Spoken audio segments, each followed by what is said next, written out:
This is the Russian Dynamite, Masha Slamovich. Becca here. This is not America's Sweetheart, JVN. And It's Billy Starks. And the super fly guy, Trayvon Jordan. This is the fly side flyer, Jalen Brandon. Hardcore Princess, Jules Malone. Hi there, this is the Bubblegum Princess, Alexia Nicole. This is the Brazilian Wonder Woman, Christy Jane. This is the baddest black belt, Chennai Kai. This is Kid Bandit. The smash hit Joel Bateman. This is Robin Renegade. Cody Hawk. Brutal Bob Evans. And you are listening to Wrestling with Entertainment, one of my favorite podcasts in the whole wide world. Hello, everyone. My name is Leo here, and I'm here with Wrestling with Entertainment. Hello, and welcome to the show. It's Wrestling with Entertainment, the only audio experience on the web today, the trusted choice for interviewing all your favorite wrestlers every Tuesday and Wednesday on YouTube and CastBox, sponsored by Rogue Energy and Playout One Coffee. I'm, of course, your host, James J., and it's a great day for wrestling, because we are wrestling with the Dark Rebel Heart, Leo Black. Hello, everyone. I'm here, Leo Black, with Wrestling with Entertainment, and I'm happy to be here. I'm glad you reached out. And happy to have you on as well. Thank you. Obviously, we'll be talking about a lot of interesting things coming that's been going on with you as of recently. But for right now, can you tell us where we can find you next event-wise? Oh, I'm glad you asked. Well, the next event we have with Wrestle League, it is called Pride and Punishment. Wrestle League presents Pride and Punishment. You can tune in and get your tickets now. The show is June 12th. We have a boxing fight between Joey Mack and J.R. Lindsay, a.k.a. King J.R. himself. And yours truly, Leo Black, will be in action against one Eulogy Adam. He's a tall guy, very dark, but I'm here to actually, I'm here to take on any challenge I can. All right, and where can we find you on social media and your merchandise? Well, I'm not sure about merchandise yet, but you can find me on social media such as Instagram or Facebook that has, it pretty much has my real name on there. But Instagram mainly. I'm mainly active on my Instagram, such as Leo Blackheart 56. For those who are interested in looking for me and is interested in looking up where you can find me, there you go. I also post some of my clips from matches that are on there. I also post some of the stuff that we do in Wrestle League on my Instagram. So yeah, feel free to tune in. Feel free to watch and see what we do, see what I do, and see how we all do at Wrestle League. All right. And you don't have to go looking for it. All of the links to all his social media will be in the description of the video below, but on YouTube and CastBox. Most definitely. Alright, so let's get into it. You mentioned it. You wrestle for Wrestle League. Can you tell us about your relationship with the company and the man behind it, Bugs Moran? It's not just Bugs Moran, I'll tell you that much, but my relationship with the company is it's strong. It is very strong, especially after developing the bonds that I have with everyone, the friendships that I possess with everyone. It's like, at first, when I walked in there, I didn't expect much. I expected, not a lot of love. But when I got there, met everybody, got real acquainted with everyone, I felt nothing but love from everybody. Just nothing but love, just generosity, hell, Bugs, and especially from the other owner, which is Shogun, formerly Chris Logan, but now transitioned over to Jasmine. But so yeah, she is also the co-owner of the company, and she has helped me a lot when it comes to getting out, as far as getting out of my shell. Because at first, oh man, I didn't know how to get out of that shell. I was just I was in a dark place at the time, and one day I just felt like, I don't want to be. I want to get out of this. So I talked to Miss Jasmine. I texted her and asked if it was all right to, if I could get a couple of minutes of her time. And we had a discussion. I've talked to her as far as needing advice to wanting to get out of my shell. So then after that, we followed up that Wednesday, had that discussion. And then when I pretty much got up one day, I thought to myself, you know what? She's right. She is absolutely right on what I need to do. I need to, open up more. I need to, embrace the fans more. If this is something that I'm gonna do, I need to open up and get out of that shell immediately. Bugs Moran. Now, that is an interesting story. Bugs Moran has always told me, when you're in matches, don't just automatically, don't just die. Just, fight back. Show that you can fight back. And I showed that. I showed that as much as I could, especially against my little brother. No, you mentioned, kind of being in a dark place and kind of getting out of that. What kind of Yeah. caused you to get into that mentality to begin with? I'm not gonna lie to you and tell you that it didn't just happen because it did. It goes back a long time ago after losing my father, and then after that, as the years went by, as the years went by, I've lost more than just my father. I lost a couple of friends here and there. I've lost my grandmother recently, like last year. I'm sorry for your I loss. lost, thank you. I've lost my grandfather this year. No, last year. My grandmother 2 years ago, and my grandfather in the same month, same day as my grandmama. Wow. And yeah, it's been a lot. I've lost a cousin as well, and it's been pretty rough for me. I've been just in a dark spot. I've been in a very bad mental state, but I found ways to get out of it. And then whenever something messed up in my life happens, it just feels as though I'm being dragged back into that place. I gotcha. What hmm you mentioned, having a conversation with Jasmine. What hmm was the big piece of advice that kind of helped you get out of that dark place? Man, when I came to Jasmine, I asked for a little bit of advice as far as, wanting to get the crowd on board with what they know I could do, or if that makes sense, of what they don't know I could do. My apologies, but I asked how was it possible for them to get them on my side if these people don't know what I could do. She proceeded to say the following: Number one, you need to keep your head up. Don't ever put your head down.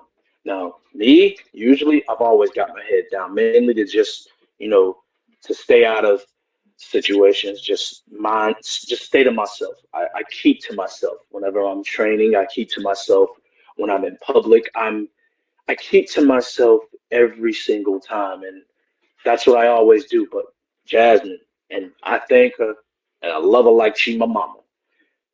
And she gave me the advice to just keep my head up. No matter whatever the situation is, keep your head up. That way it shows that you have that confidence, you have a little bit of pride, and you know full well that you could do this. And yes, this right here is what got me into, it got me out of my shell. It got me out of whatever dark place I was in, and it helped me genuinely. Well, speaking of dark places, can you tell us Mhm. about your rivalry with Jay Biv? Oh man. Uh, that was something that I did not anticipate. Going up against my own little brother is not something that I would ever ever want to. I didn't want to do this with him. I didn't want to fight him, but Jay pushed me so much. He pushed me to a point that I had to go back, but not for the reason that everybody had thought. I went back for a different reason, and it was through anger and sheer aggression and just he man, he pushed me. He pushed so much. He kept pushing my buttons. Like, don't get me wrong. I would have understood if you did something to me, but you pushed our other brother and our mom. Like, dog, that's a line that you just don't cross. And frankly, he crossed it. Well, having Jay on the show, not too long Hmm. ago, he blames you for the way that he's acting because Nope. maybe the way that you brought him into Wrestle League wasn't necessarily what he had envisioned coming into Wrestle League. My thing is this. When it comes to bringing Jay in, it wasn't what I expected either. I had started, what, a year or two before him, and he wanted to join Wrestle League. So he had the same exact opportunity I had. Like, yeah, sure, it was odd and awkward, but like, look, I've paid my dues. I'm still paying my dues. He's paying his own dues in whatever way he wants to pay them with JR Lindsay. I don't care. Frankly, he can be mad at me for bringing him into Wrestle League. He wanted to be in Wrestle League. That's one. And two, like, you know what? Granted, I'm mad. He could be. I'll give him that. He can be mad at me with how he came in.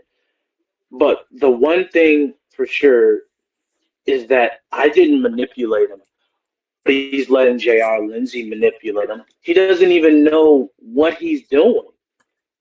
Like, Jay's all over the place when it comes to this whole him joining the JROTC and him taking over after JR then lost his crown. And it's like, dude, come on now. It seems like, I mean, obviously you had the match with Jay at the 14th anniversary show. You know, maybe Yeah. not under the conditions that you maybe would have liked.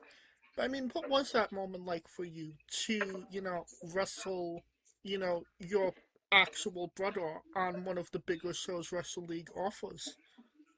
I mean, I won't lie. It felt like a beautiful moment.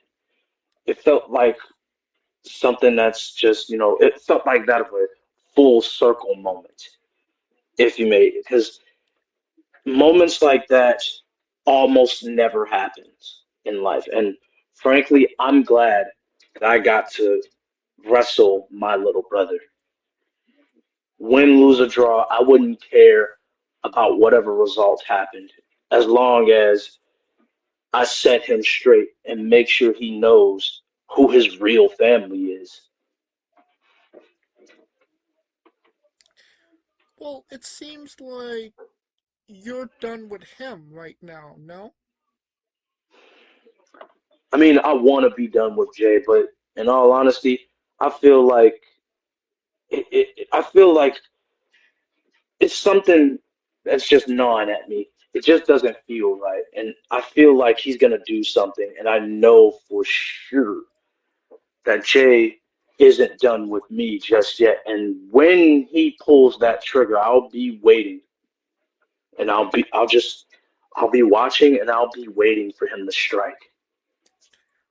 I was gonna say, because it definitely doesn't seem like Jay is done with you. There's still Nah, there's still beef there for sure. yeah, brother, we're brothers, and In our family, when it comes to me, him, and possibly our oldest brother, like whenever there's a job that needs to be done, especially against one another, if you feel as though the job ain't finished, then we gonna have to settle that eventually. Hell, it may be one fight between us, it may be two, hell, there may be three. Never know. That was your first proper singles match against him at the 14th anniversary, right? Yes, yes, I did. Okay, so if we're going for Dree, then there's still a lot of fighting to be done. hmm Frankly, I'll be glad to go up against Jay again because he was one hell of a formidable opponent. He gave me my all, and I gave him pretty much. I gave him my all as well. And he's the only one that has ever dragged that part of me out. Just push me into a corner and just force my hand into bringing out a part of me that I didn't want anybody to see. And now it's like the nobody within me. It just came to fruition. You mentioned, that moment at the 14th anniversary, and what an important moment it was. Is that a hmm moment that you take in the moment, or is it something that kind of sets in afterwards? Like, wow, I did that. It's a mixture of both. It is a mixture of both because um, at first I um, had a talk with Bugs Moran, and he gave me a little bit of confidence in saying, "You got this. Just stay out of your head. You got this."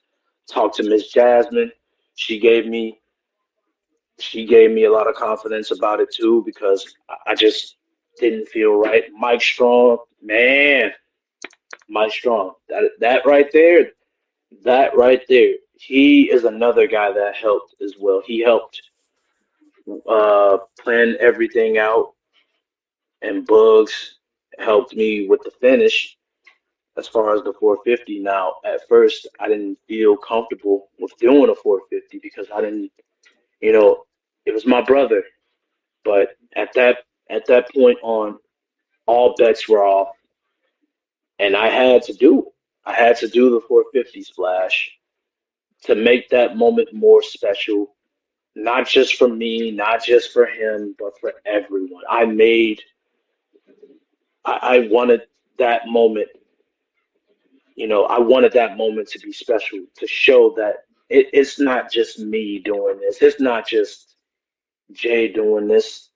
It's all of us. Everybody's responsible for what happened at the 14th anniversary show. That beautiful moment right there was not just caused by me, Jay. It was caused by everybody involved. And then it was like once the moment has set in,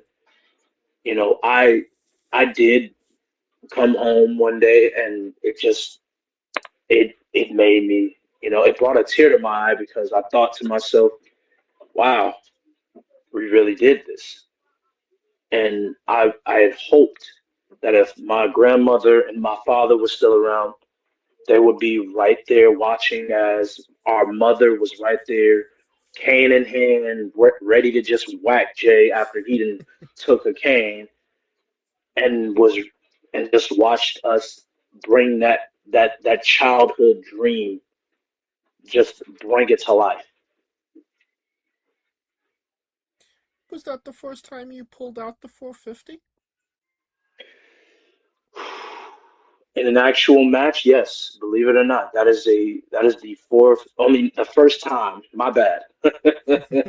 That is the first time I've actually pulled off a 450 in a actual wrestling match.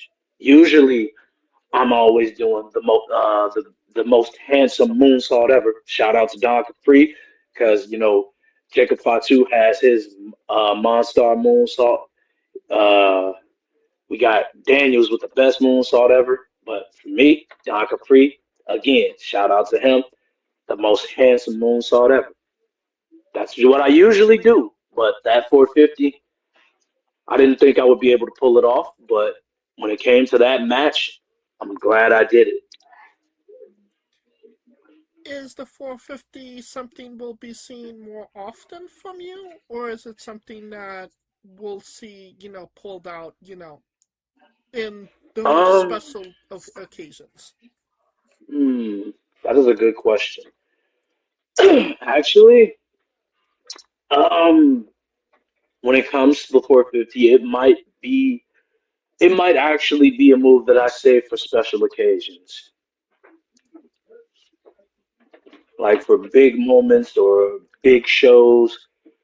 If it's a special occasion, I'll break out the 450. Okay. So waiting to see that 450 come back out, maybe with a Hmm. rematch against Jay. Yeah, it might happen. It might just happen. If Jay wants a rematch, all he doesn't know. It's not hard to find me. He knows where I live, and well, he could show back up at the house and talk to me about this. We could literally squash the beef now, or we could go at it for round two and possibly a round three. Never know. Yeah, he doesn't look like he's ready to squash the beef. Typical little brother. I, Well, we're talking about, foes right now. Let's talk about friends. Can you tell us okay. about your relationship with the other members of Lethal Injection Crew? Joey Mack, Uh, Ace, Donovan Lowe, and Bugs Moran. oh man. Okay. Joey Mack. He's an interesting guy, but he's a good leader. And frankly, he's one hell of an athlete too. He's done he's done a lot for himself. He's done professional wrestling, well, not professional wrestling, but amateur wrestling in college, which is why he's added that to his repertoire and is one hell of a technical wrestler. Donovan Lowe, man, Smoochie, tag team, one half of the tag team champions alongside Bugs Moran. Those two are just there's some. I didn't think much of them as a tag, but watching them and seeing what they could do, it was amazing. It's just amazing. Bugs Moran, he's got more experience in this business than all of us combined. Donovan Lowe is again, he's a great person. He's a great individual to be around. He's actually the most the most nonchalant out of the group, and is also a funny guy. He's a pretty funny guy. And then we got the crash out Ace. Oh man. Now, what people don't know is that at first, me and Ace didn't get along. That's But, right. but after wrestling a handful of times and after sticking side by side with one another, especially when it came to the Rage in the Cage, Ace and I showed each other that we can depend on one another, especially if the odds are stacked against us. And when it comes to family ties and whatnot, I showed that I'm willing to prove my loyalty to my group. And aside from that, putting family aside, if I'm here to do shit for Lethal Injection, I'm here for the long run. But if family stuff come up, then that's something that I got to deal with on my own. And frankly, all of them understood where I was coming from, and that's what I respect about them because they knew full well I needed to deal with Jay Biv on my own, and they let me have that. Right. I mean, Hmm. speaking towards Ace, it did seem like it was kind of the scenario of we have to fight each other before we could fight beside each other. No? Yeah, yeah, it was exactly something like that. We teamed with one another a couple of times. Then we ended up going up against each other because, well, I guess there was a little bit of tension between us backstage, but we resolved it. We immediately resolved it. And I mean, it does seem like Lethal Injection has had their controversies since, forming. I mean, Yeah. most notably, you did kidnap Bugs Moran at one point. Uh, oh my goodness. Okay.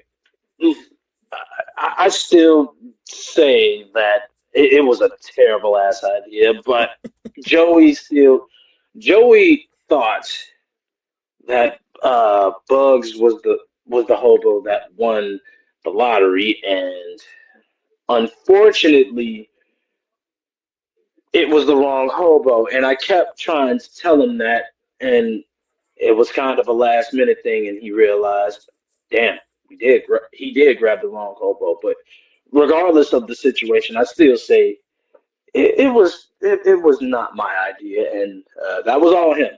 But it worked out for the best. I mean, hey, like I said, tag team champions.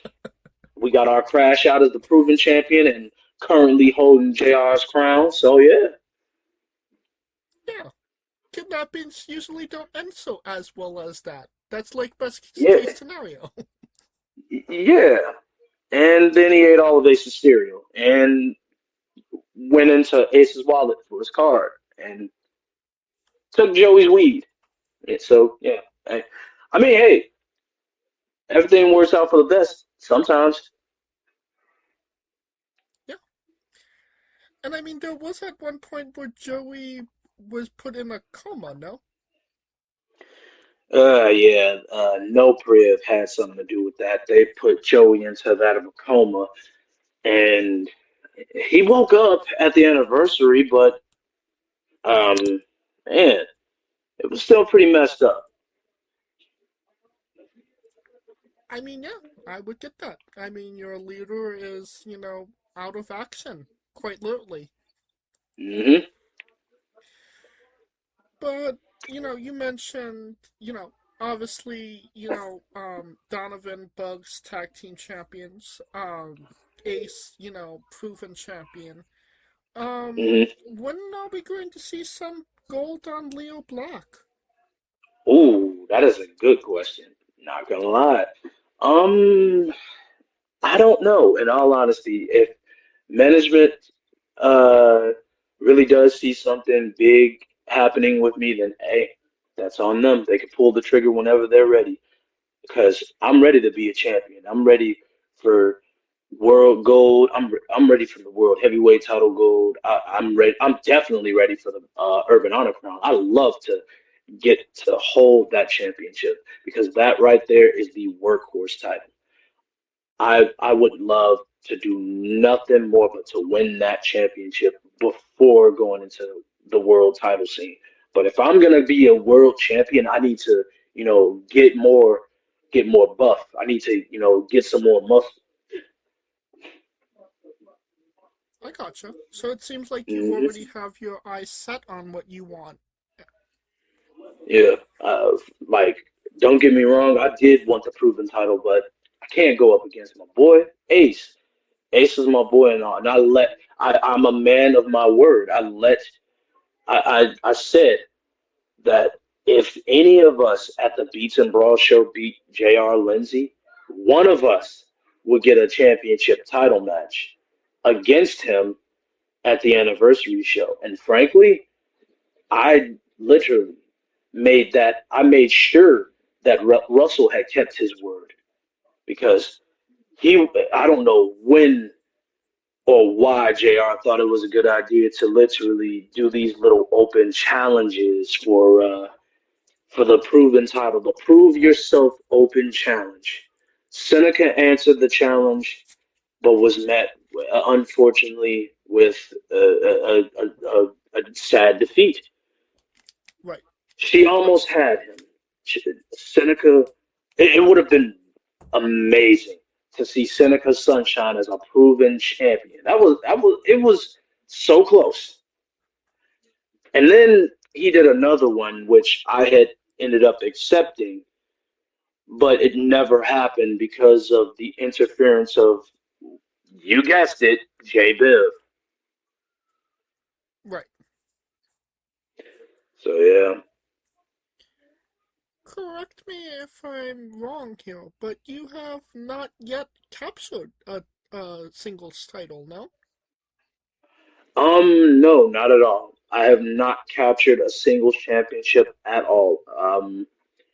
I'm hoping that I actually get my chance and get that shot whenever the time comes.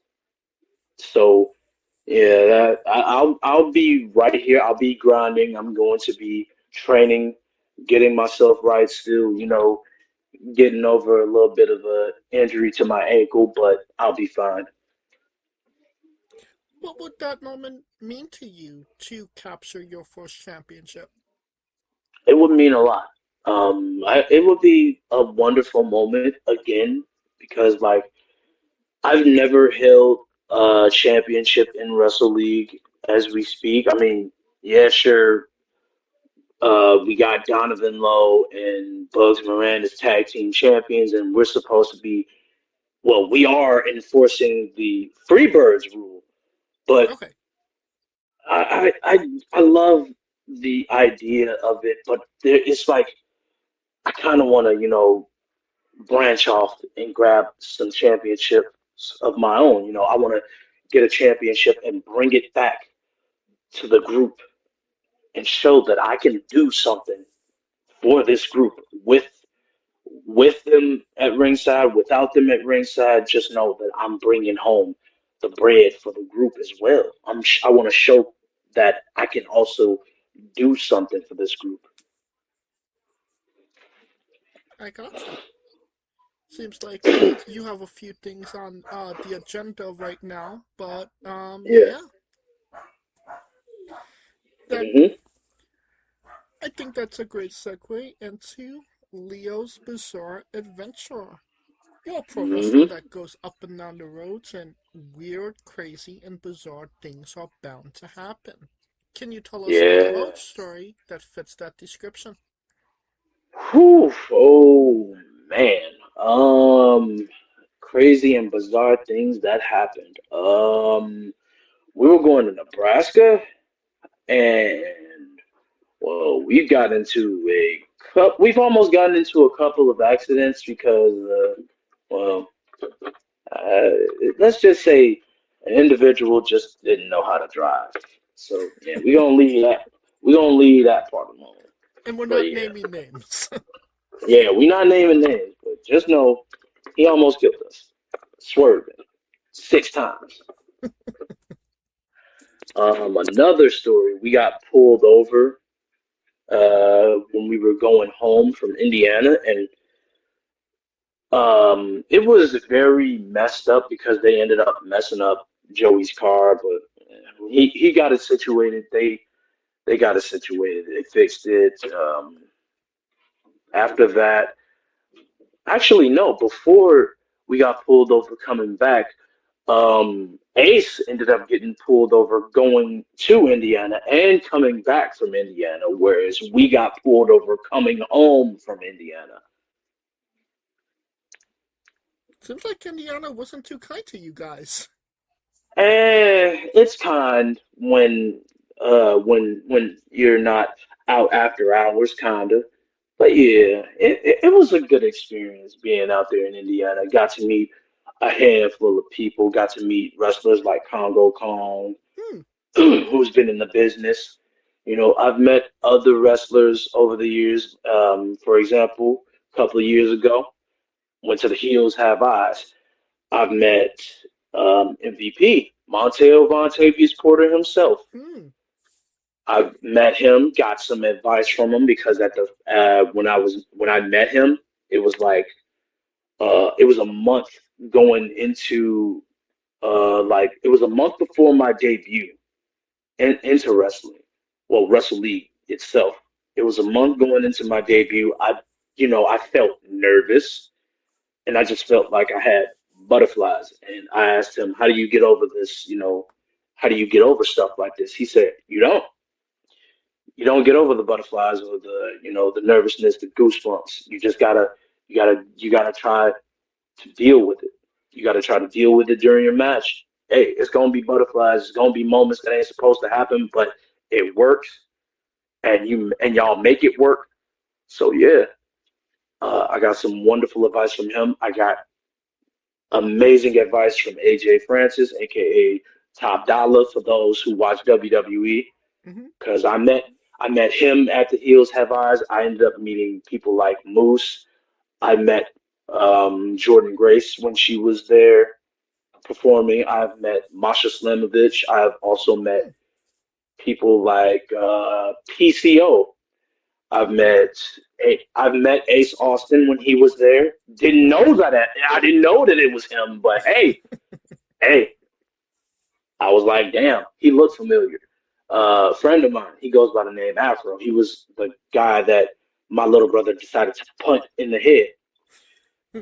Um, he was the one that pointed out a decent amount of the people that was there because at first, y'all know me. I tell y'all, I'm oblivious most of the time. If I'm working or if I'm training or if I'm wrestling, I'm right here. I'm just in my own little world. I'm in my own space, just working, just grinding, just doing what I need to do. He points out, hey, Moose is right there. Hey, uh, AJ Francis is right there. Hey, there go MVP. Hey, there goes Santana. I'm like, Santana from TNA? He was like, yes. I'm like, oh, that is him. Well, now. We were setting up Steel Cage as well.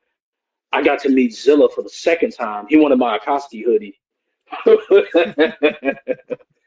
Now that is an interesting story because it was in the process of us getting prepared for the show. We were getting ready to not getting ready to start the show. We were just pretty much on the brink of finishing everything, like bringing stuff to the ring or just helping with merchandise because West Side Gun's wife needed help. We helped her sort out everything. We helped sort out the merchandise. We helped get stuff set for the green room. We had stuff, set for the ring. We had to go out and set up the steel cage. And then a friend of mine, again, Afro, he points out, hey, Joe Hendry's right there. I'm like, oh my God, no. Why? Why me? Why today? And the last thing I need is him popping up in this podcast, just going, I said his name. I see, look here. A lot of people don't know. I just can't stand Joe Hendricks a lot of the time because, like, how is he here? No one said his name. It's like, how are you here? No one said your name. Nah, I said his name only because of the simple fact he was there. But it was like, how are you here? I got you. But but back on topic of the Zilla Fatu story, like I'm coming out of the back, and he was like, "Yo, haven't we met before?" I'm like, "Yeah, most definitely. You remember me? I had an afro at the time." He was like, "Oh, you were one of the people that was doing security for Wrestle League Blood Money." I'm like, "Yup, that's me." John, Leo. He was like, "Leo, huh? You like Naruto, right? You know I fuck with Naruto, right?" I'm like, "Yeah." Well, I didn't know that part, but yeah, I love Naruto. He was like, I'm need you to come up off that hoodie." I'm like, "What?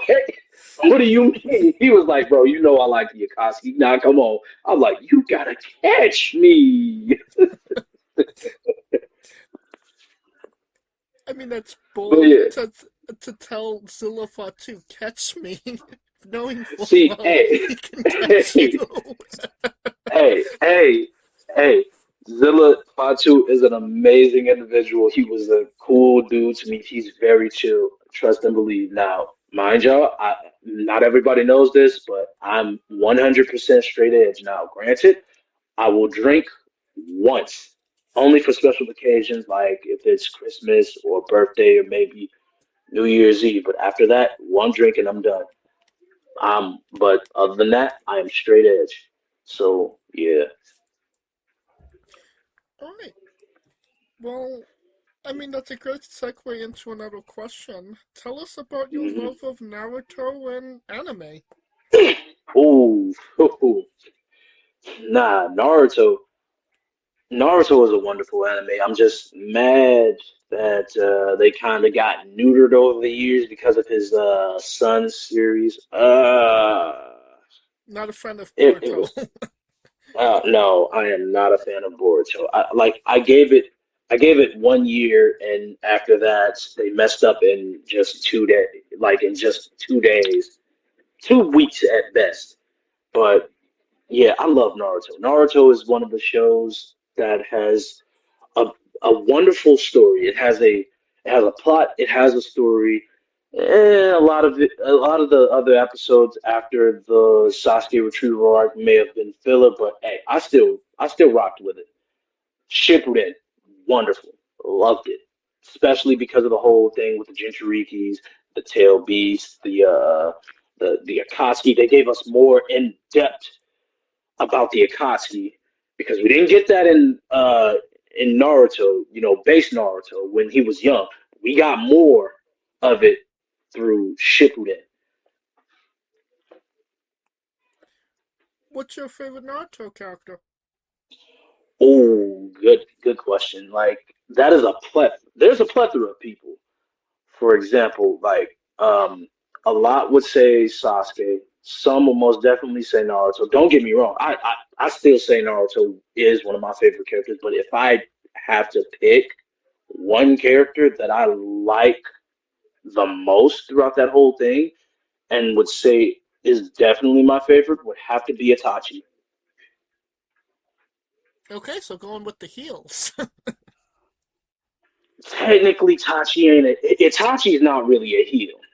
Itachi is that one individual that he's telling you the truth, but lying while doing so. He mainly to keep you out of the loop of what's really going on and just to hide the truth by telling you, yeah, I did this, but in actuality, I actually didn't do this. For example, why he killed the entire Uchiha clan, that was all because of Danzo. Sasuke didn't know that up until Shippuden. He had always assumed that Itachi did it just cause. But Right. when it was revealed that it was because of Danzo, it was like, damn, it all makes sense. Hey, get back, bro. What's your favorite arc? My favorite arc from Shippuden or Either or one. okay, I take it we gonna start. as a both. I take them as both. It Okay, might not be different, but it's the same series. okay. Well, if I had to pick my favorite arc from base Naruto, it would have to be the Zabuza arc because that's where it all started. And for the Shippuden arc, I would have to go with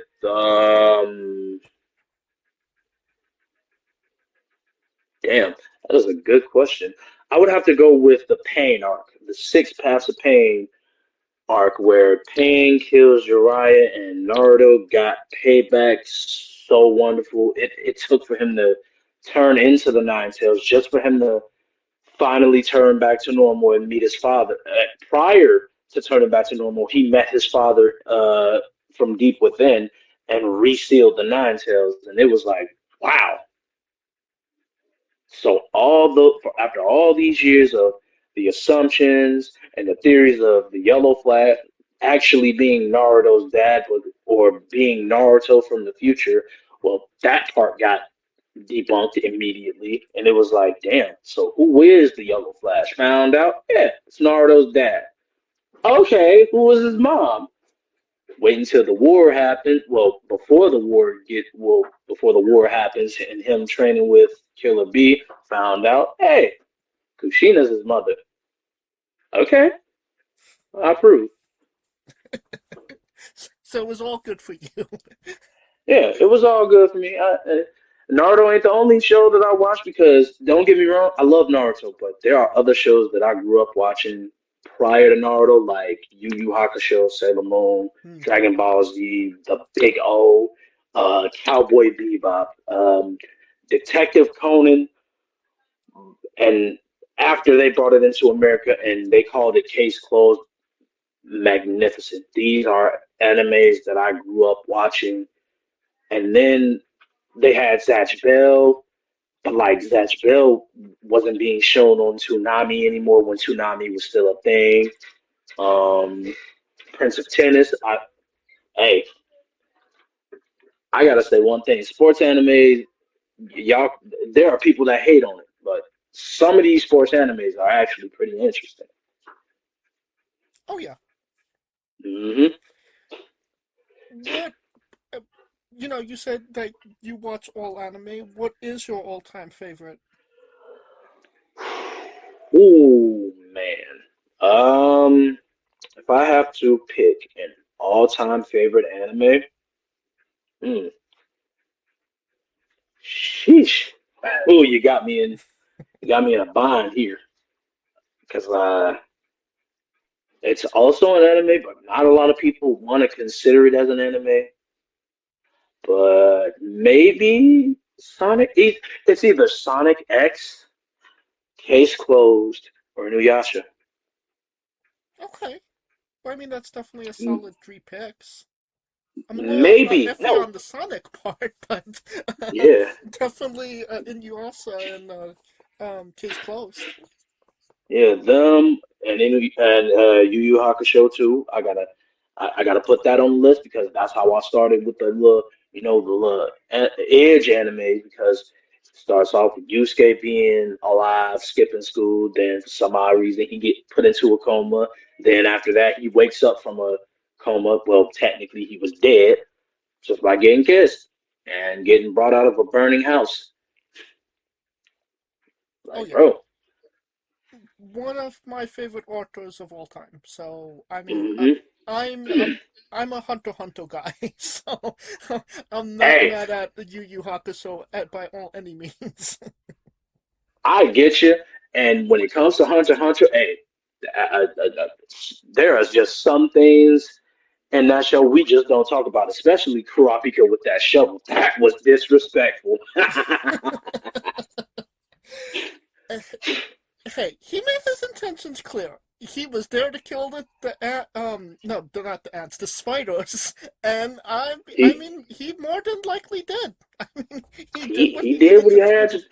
He did what he had to do, and then after that, a couple of seasons later, oh shit, here comes Kurapika in a suit. I'm like, where did you get a suit from?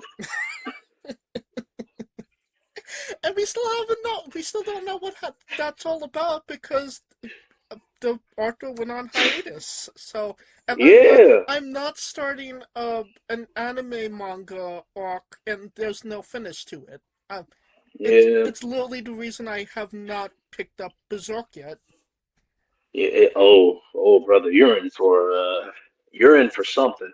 Yeah, I watched the anime, the '97 version, and Uh, I mean, yeah, it's a bit of a cliffhanger for sure, but yeah, yeah, it is. I'm waiting for it to end before I pick it up. Okay. Uh, but what are you currently watching? Currently, let me see. They did a remake of what was that? They did another little remake to Yu Yu Hakusho. I'm still watching that. I'm not finished with Yasahime, which is the other Inuyasha series, which is his daughter and Sashomaru's two daughters. Okay. Um, Dragon Ball has another anime, but I think they might just say that one's not canon to the current universe, like how they said with Daima. Which one are you Shit. talking about? The Super. They said they're bringing back Super. Yeah, it's a remake. They're just Uh huh. reanimating it, honestly. Okay, so there's that. There's also a couple of other slice of life anime shows that I watch. Funny as hell, man. It's a lot of shows that I'm keeping up with. It's a lot of games that I'm keeping up with. Because like don't get me wrong, I love my animes to death. But gaming is something that I always gotta do. It is something that I love to do. It's my it helps me get through the day whenever I'm thinking about stuff, whenever I'm thinking about trying to do new moves, whenever I'm thinking about, you know, Shogun would have said you could have did something like this. Or if I'm playing another game that just involves doing a lot of high flying stuff, Bugs would go, you should probably do that. And then if it's a game that I know everybody rock with and you bring it to Mike Strong, he'll go like, I'm gonna be in the lab doing that. But you need to get in the lab. Try to think of something. Try to spin it in your own way. Don't do it the exact way, but try to spin it in your own way. Because Mike, he's a machine. He'll stay out of the lab whenever you tell him, "Oh, hey, Mike Strong, bro, I get it. You coming up with these new moves. That little spinning power driver, that little no, not spinning power driver, the spinning package power driver or a running package power driver. Like, bro, who comes up with these things?" Then I found out he didn't made a move that he didn't. I don't know how it works. It's an F5 into a code breaker. It works, but it shouldn't work. Like, dude. I could see that. A code break, And an then F5 into a code breaker. That's actually sounds yeah, really cool. it's wonderful. And it's like, dude, where do you come up with this stuff? And then it was a move that he's doing. I, it involves a power bomb position, and then he'll throw you into the air and then catch you for I don't know. He'll throw you in the air and catch you for a cold breaker, but like Mike, that guy is a fucking machine. Mike Strong is a fucking machine. Him, we got our current Wrestle League World Champion Shaq Jordan. Like, dude, those two they can work wonders. Shaq Jordan, he's been in the business for a hot minute, along with Hugh Mack and Nikki Rebel, uh, Maya Karaz, all of them that have been in Wrestle League, like they've been here for a very long time, and I'm glad that I've gotten the opportunity to learn under a decent amount of them, to train under them and learn some of the experiences that they've had. It's been one wonderful ass ride, and I'm gonna keep going until I elevate to the top to get into a Urban Honor Crown Championship or getting to the World Heavyweight title. And I mean, you mentioned, video games. Can you tell us about your love of Kingdom Hearts? Ooh, oh man. Oh, we're gonna be here for a very interesting time. So Kingdom Hearts, it is a very convoluted story, but for some odd reason it still makes sense. And it's cool. And yeah, sure, we got the Disney characters, but I don't care for the characters. Like, don't get me wrong, I love Disney as well, and I love their characters as well, but like, characters aside, the story, it'll just it'll get you off your feet. Like, you'll think, oh damn, lost this person, found out, oh, they're still here. Okay, okay, it's all right. Then you get left at a cliffhanger with one of them, which is Birth by Sleep. Man, I got left with a bogus cliffhanger. Oh man, that cliffhanger made me so mad. I got so fed up with that cliffhanger. it drawed out for at least 2 more games up until the third game came out.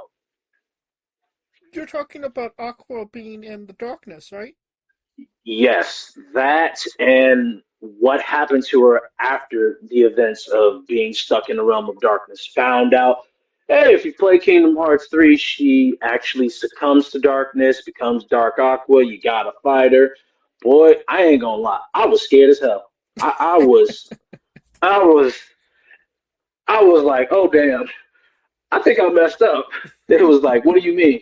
There ain't no critical mode in this game, so that's technically the hardest difficulty. Proud mode was the hardest difficulty. Now, this is at the time before critical mode came in because DLC happened and then they brought in critical mode. I'm like, okay, I shouldn't be too worried about fighting Aqua. I get into that fight with Aqua one time and I got dog walked.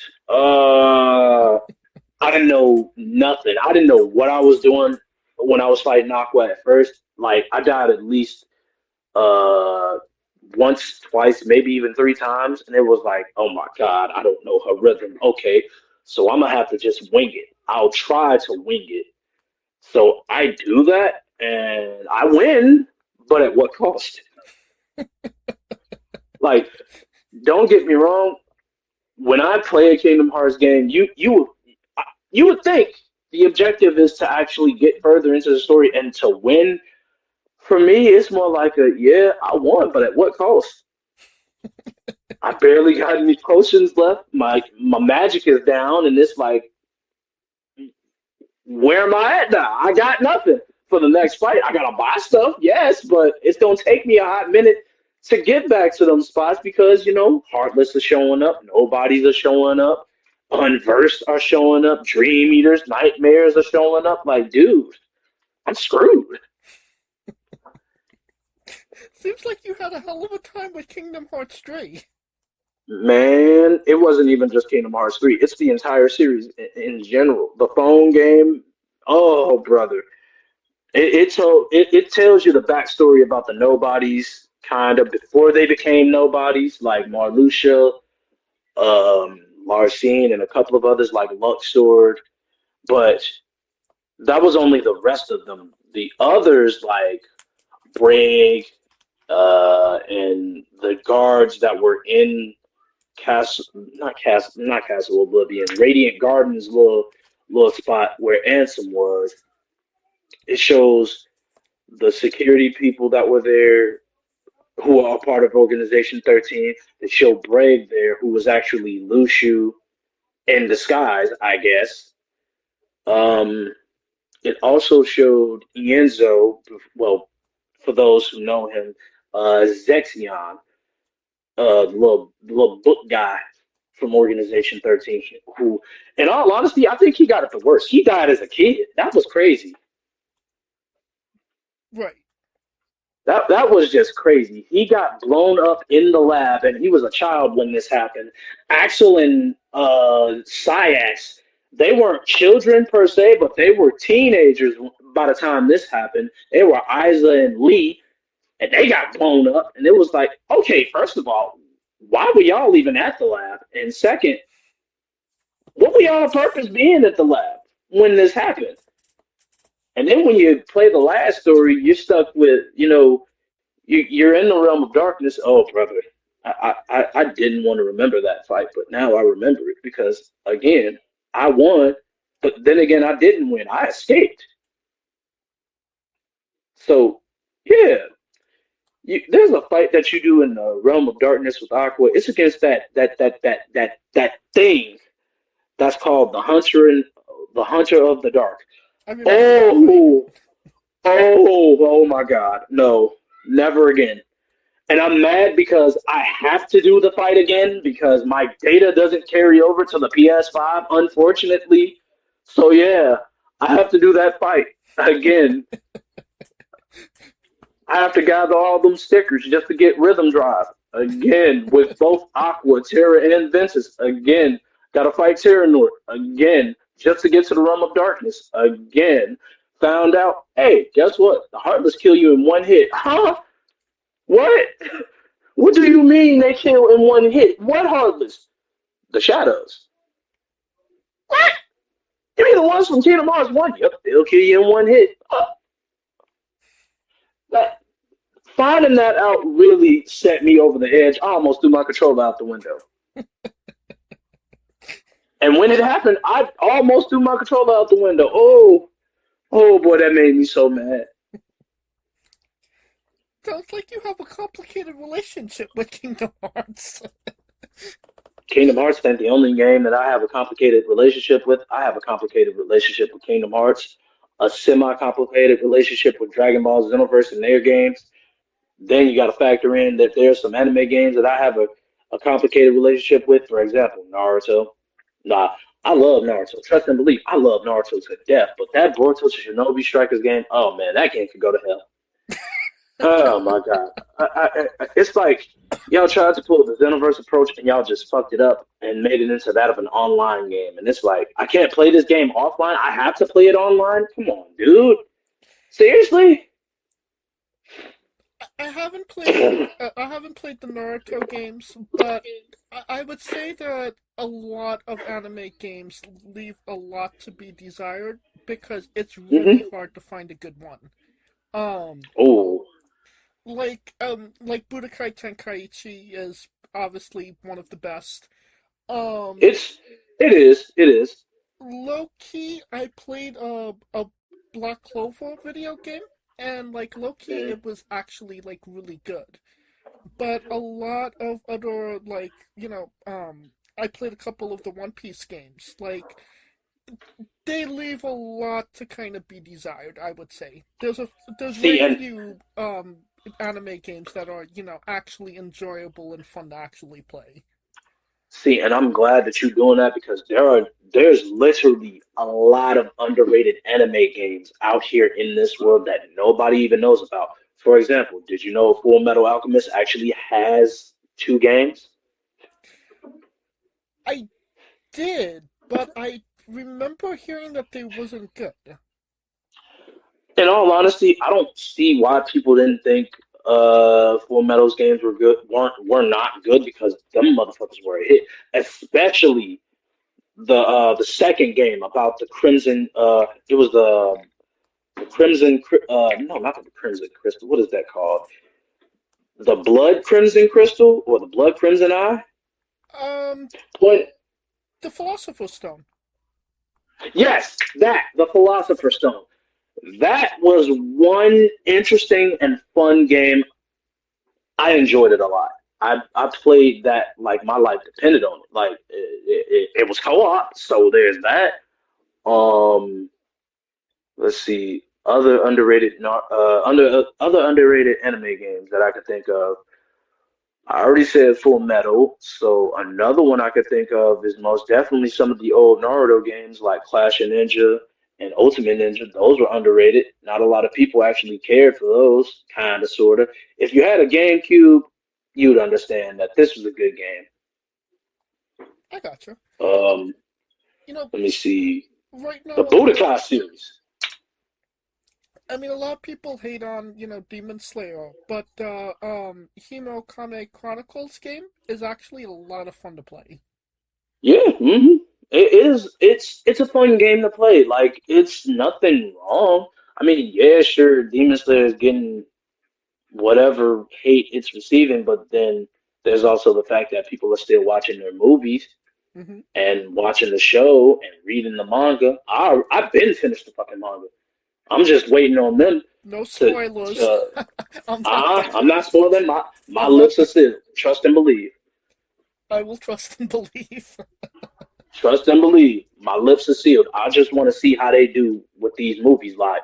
Now, granted, the first Infinity Castle movie was just wonderful. I'm still mad though. Like, ooh, that pissed me off.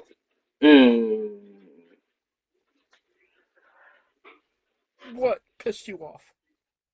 The one of the events in the movie. Did you watch the movie or not? I seen Infinity Castle. Yeah, the first one. Oh! That moment where Shinobu ended up dying, that made me so mad. I was so goddamn mad. I was like, damn, that's bogus. And it's the same way. I get it. But like, who Honestly, I else? do. I love Shinobu too, but I felt like, honestly, unless somebody came in that was, obviously a bit OP'd on the Demon Slayer side, she was not going to win that fight. And then there was also the fight with Akaza. That also pissed me off because I actually like Akaza, and I was like, man, I don't.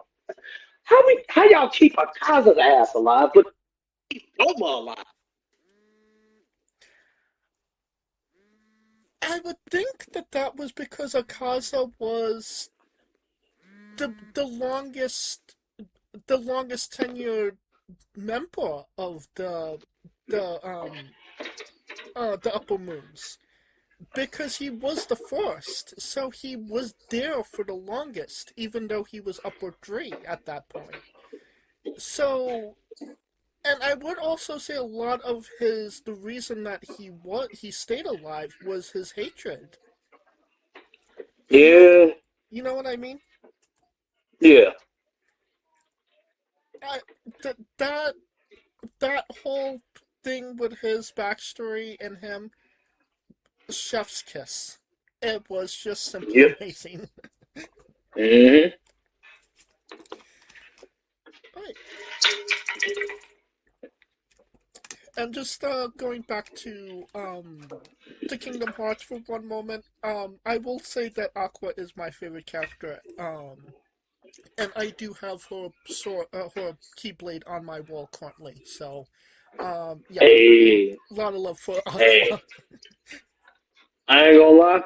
Aqua is one of my favorites. My favorite characters, however, are mainly the ones who kind of had sunk to darkness, like Riku and Terra, because it's with Terra, you could tell. You can't tell what's gonna happen, but when it does happen, it'll leave you shocked. Like, what? What just happened? Like, dude, what? You got your body snatched? Why? Right. I don't mind Terra, but I had so many issues playing as him. Like, and his boss battle was like, I literally blanked it out of my mind. It was so incredibly difficult. Man.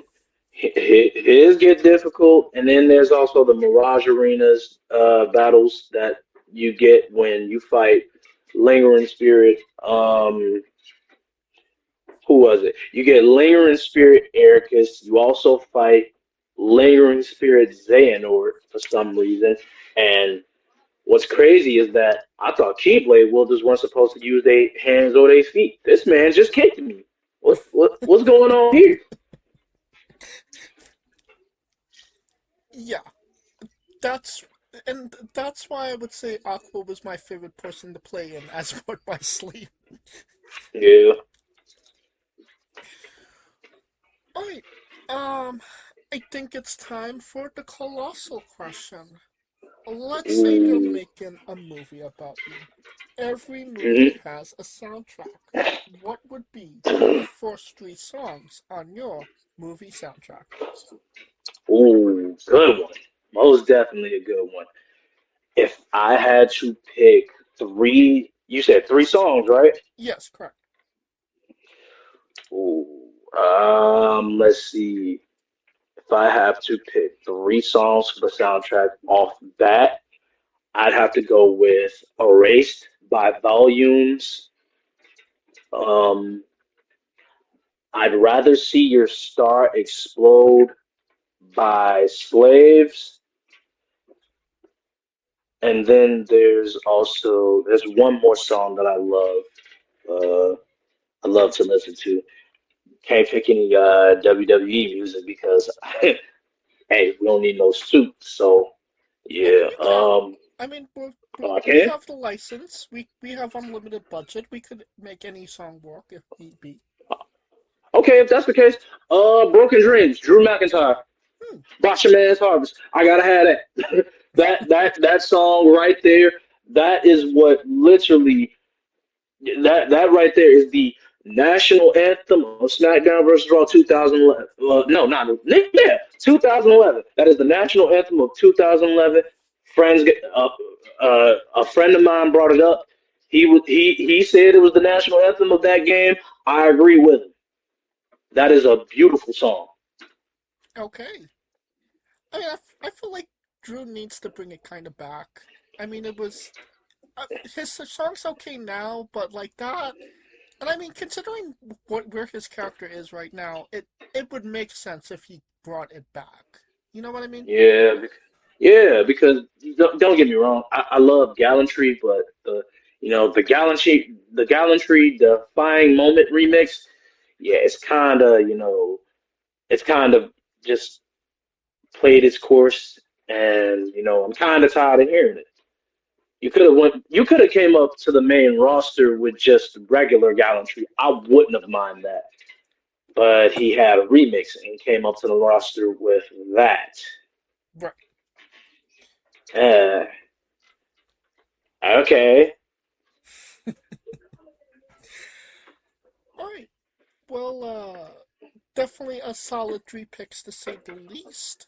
Now hmm that we have your soundtrack down, everybody knows you get your soundtrack first, then you write the script, and then you go to casting. Who hmm plays you, and you can't say yourself because you are obligated to Who make plays a me? Stan Lee as cameo.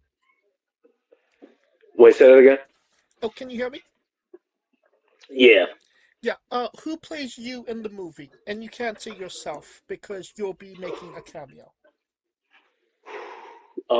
If I had to pick anybody that plays me, ooh, that's a good one. If I could pick anybody that plays me, it would probably have to be um, hmm, probably that one guy from Snowfall. He played as the main character's best friend. Okay. Yeah, he had the afro, and then as the series progressed, he had the braids now. Yeah, him. Well, now that we have, are you talking about Isaiah John? Yeah, most definitely. Okay. Now that we have you casted, every movie has a supporting cast. Who would be 3 people significant to you in your story that would be in your movie, and who would play them? Hmm.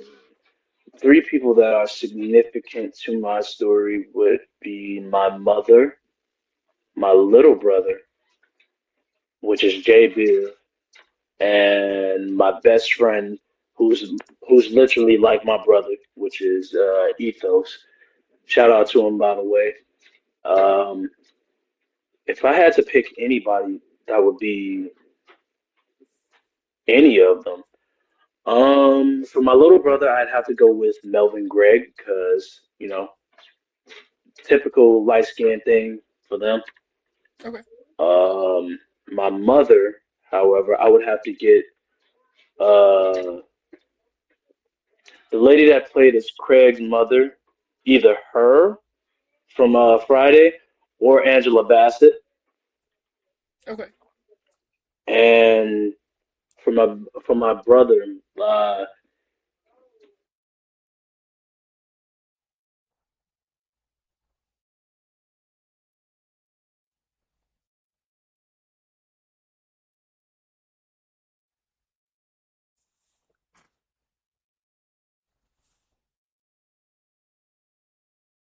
Hello? yeah. If I had to pick anybody to play Ethos, it would probably have to be someone just as wacky as him. And I'm not sure if I can find.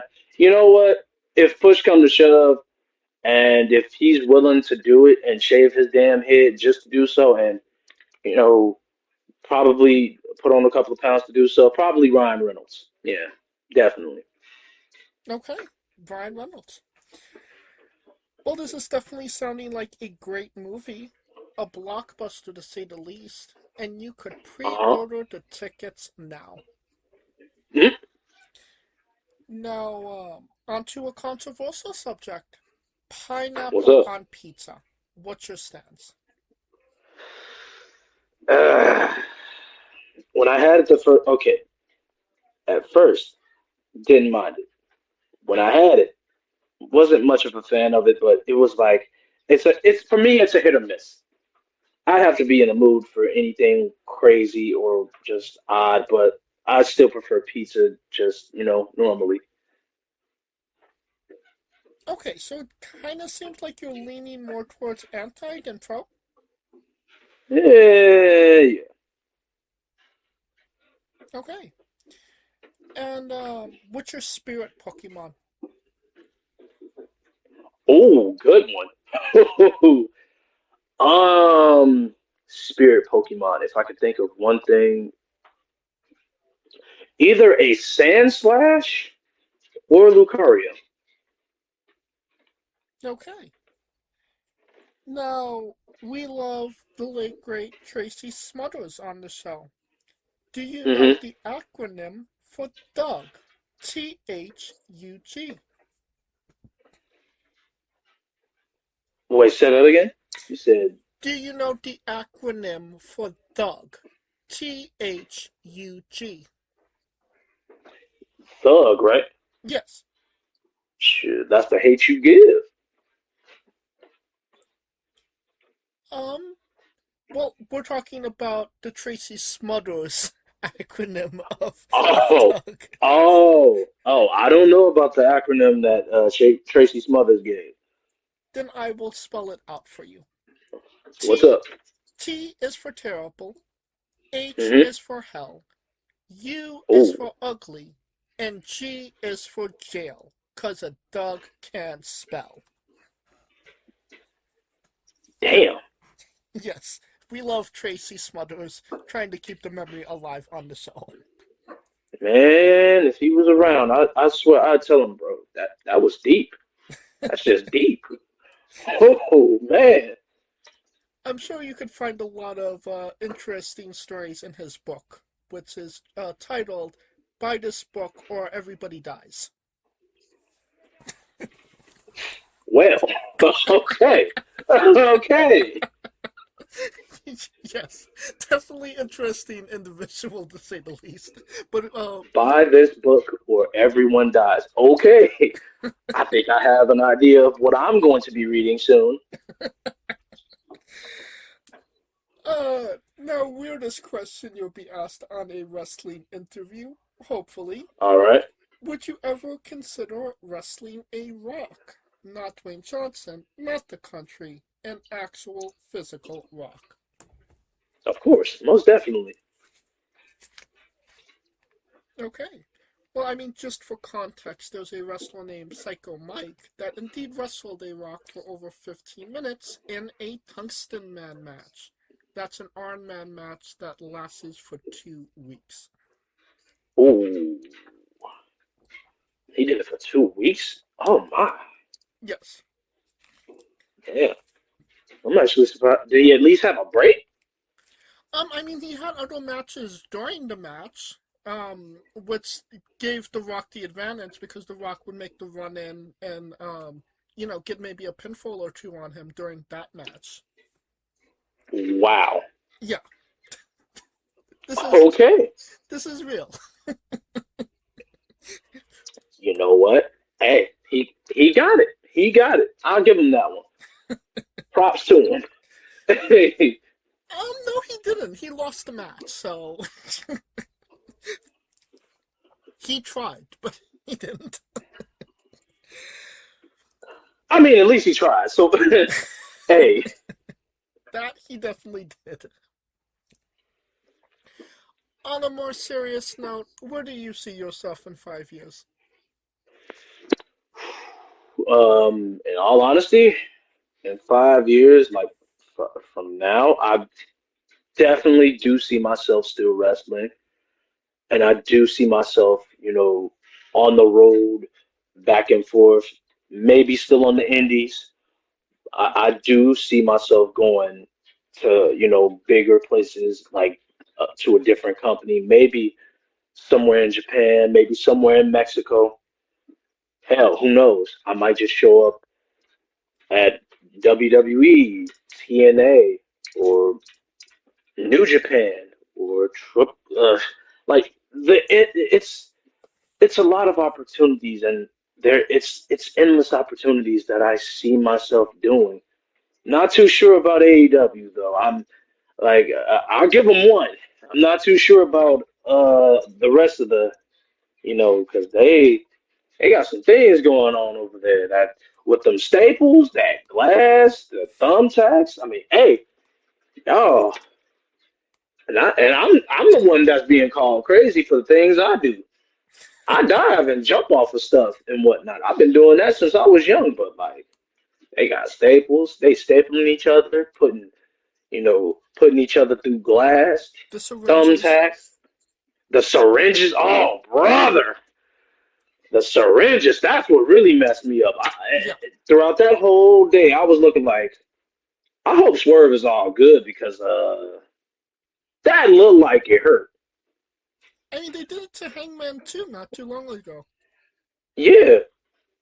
And I said the same thing when it came to Hangman having to deal with them syringes. Like, dude, I hope he all good because, like, sometimes it's not gonna.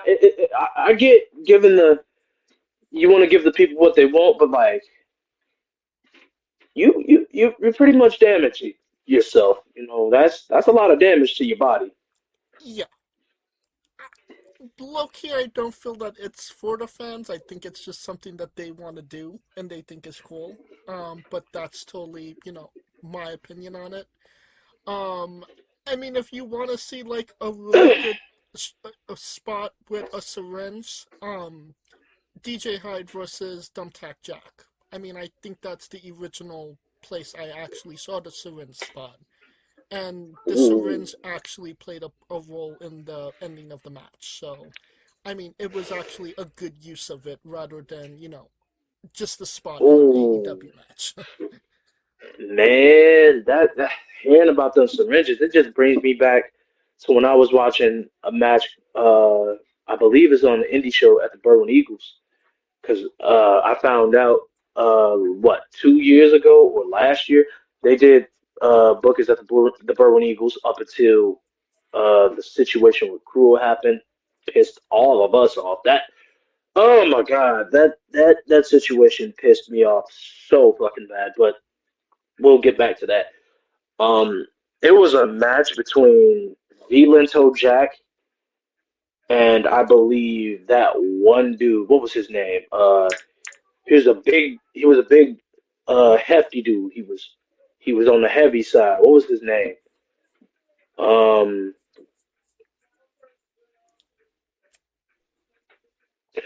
Remington Roar. It was either Remington Roar or Doctor Redacted. He went up against. But either way it goes, it was one of the matches where Violento Jack had syringes, and they stabbed him with syringes and nailed him to the turnbuckle, and I was like, oh my god! They nailed his lip to the turnbuckle, and then Oh, wow. when yeah, and it was another one where I think it was he went up against Malcolm Monroe the third, where Malcolm had put syringes in his hand, and his hand was on the mat, like in the middle of the ring, I believe, and he stomped it, and I was like, oh no, no, no, no, no, no, fuck that noise. I'm not doing deathmatch wrestling. Like, don't get me wrong, I love it, I'll watch it, but I can't do it. Oh no. So, in the next 5 years, we'll not be doing deathmatch wrestling. Oh God, no. I don't see myself doing deathmatch wrestling unless I'm in If I feel as though, yeah, I hate everything now. Just go on ahead and just smack me dead square with a light tube, and after that, that'll be the spot I take. Yeah, that's it. Gotcha. Yeah. Speaking of matches, what is a match people should go out of their way to see that best shows off you as a pro wrestler? Ooh, there are a couple of matches that I've done last year and some this year. So if I had to pick either of the matches, now some of them may be me on the losing end, but hey, I don't care. Any of my matches, if push comes to shove, just about as many of my matches, they show off what I can do, who I am, and what I'm doing. So if I had to pick, it would probably be me versus Ace at the Pride show last year. Um, there's also me, Ace, and Joey against the Bobros and Carmelo Colon. No relation to Carlito and Epico and them. Um, there's also the Beats and Brawls Rage in the Cage match where they'll see me dive from the turnbuckle and it'll look like I dove off the top of the fucking cage. So yeah. Um, there's also the Berwin Blitz show that happened this year. That'll show off what I've done. Hell, I've done work with Southland Championship Wrestling. I still do work with them. I just haven't been over there for a hot minute because of business coming up on my end. I've wrestled against DJ Thrags. I've wrestled against the likes of who else? I've went up against a couple of other people that Southland has provided, such as tag team matches. I went up against the Brotherhood in the losing occasion, but hey, it was wonderful. I didn't mind it. We went over everything the minute we got there. Um,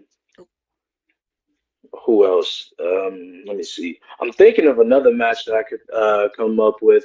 There was one match that I did have with Julian Mavencourt, and it was a good match. And then my brother stepped in, and it was kind of terrible. He just ruined it. Gotcha. Can we find these matches on YouTube? Yes, you can. Perfect. And if they are indeed, I could definitely grab a link to one or two of them and put them in the description of the video below.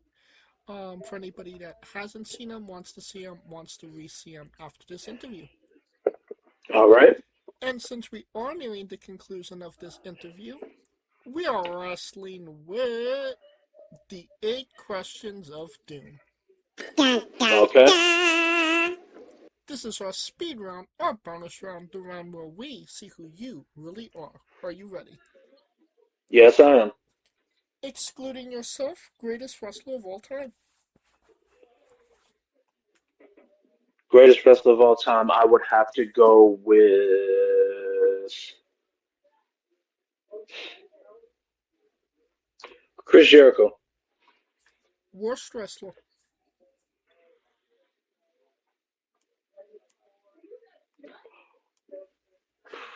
CM Punk. Ooh, hot take. You're main eventing WrestleMania for the World Championship. Who is your opponent? I wish he wasn't retired, but hey, it is what it is. I would have to go with The Undertaker. If you could come out to anyone's entrance music, past or present, who would it be? Drew McIntyre, Broken Dreams. Gotcha. Finish the sentence. Kayfabe is... Dead. We would have also accepted. Taste great on toast. Mm-hmm. Squash, vegetable or fruit? Pretty sure squash is a vegetable. It is Is indeed it? a fruit. It has Really? yes, it has seeds. Tomato logic. Huh. Okay. Okay. New Japan wrestler Taichi, his ring gear gets smaller every year, revealing more of himself to the world. My question, what is the appropriate trunks to butt cheek ratio for ring gear? Black trunks. Black trunks and has to be at least around the butt cheeks. So, full coverage. Full coverage. Gotcha. And the last question, the main event, the thing everybody wants to know. Have What's you up? ever had a conversation with a stranger in a supermarket about Darby Allin? Yes. Really? Yes, I've had a conversation with a couple of strangers about Darby Allin, and boy, those are some interesting ass conversations. Elaborate. Man, we like before winning the world title. Oh man, he was a fucking rag doll. Like seriously, everything kept happening to Darby, and it didn't need to happen to Darby, but it happened. It was like, dude, you were just a perfect rag doll physic for everything. You get dropped on your shit, you just ragdoll it. You get thrown, you just getting spun around, thrown into the air and spun around, and then just yeah, you land right there. Then when they threw his ass through a pan of glass, he man, oh my god, that was crazy. Alright. So, have had a few conversations about Darby Allin in the supermarket. Ooh, So, I'm all ears. no, I'm saying you've had a couple. Oh yeah, most definitely. I've had a decent amount. Alright. And that is the correct answer, of course. And that will conclude this interview. Thank you so much for coming on and doing this with me.